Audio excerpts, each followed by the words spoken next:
Bonjour à toutes et à tous qui nous rejoignez pour ce parcours d'Avent qui veut nous mener jusqu'à Noël, la fête de l'Incarnation. Dans cette fête de l'Incarnation, eh bien, Dieu s'est engagé envers le monde. Et nous voulons vous proposer de réfléchir tout au long de ce temps d'Avent sur ce thème de l'engagement. Comment poursuivons-nous, chacun à notre manière, ce travail d'incarnation à travers nos propres engagements? Et le Père d'Alzon a longuement, vous savez, travaillé ce terme de l'incarnation mystique, qui était un sujet très développé au XIXe siècle.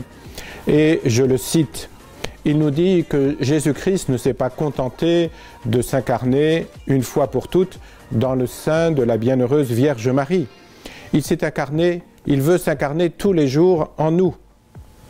Marie, nous dit-il, choisie de toute éternité, reçoit dans ses entrailles un Dieu qui veut y prendre notre nature.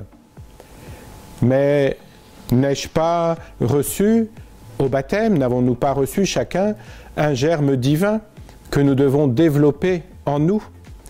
Ne suis-je pas moi-même fils de Dieu? N'ai-je pas accueilli Jésus-Christ? Et de même que l'enfant doit croître sans cesse, par quel esprit de foi, d'amour et de zèle dois-je développer Jésus-Christ en moi et autour de moi? Donc, permettre à Jésus-Christ de s'incarner en moi pour lui permettre de s'incarner dans le monde. C'est une autre façon de dire travailler à l'avènement du royaume de Dieu en moi et autour de moi, dans le monde. Alors le Père d'Alzon nous dit, bien cela demande du zèle, de la persévérance et de l'engagement. Dans une autre citation, une autre méditation, il nous dit, la première condition pour avancer au service de Dieu, c'est la joie. Arrière les âmes tristes et découragées qui se perdent en effroi et en regret. Mais la seconde condition, c'est la persévérance, nous dit le Père d'Alzon. Car ce n'est pas tout de bien commencer. La force, la vertu, consiste à persévérer.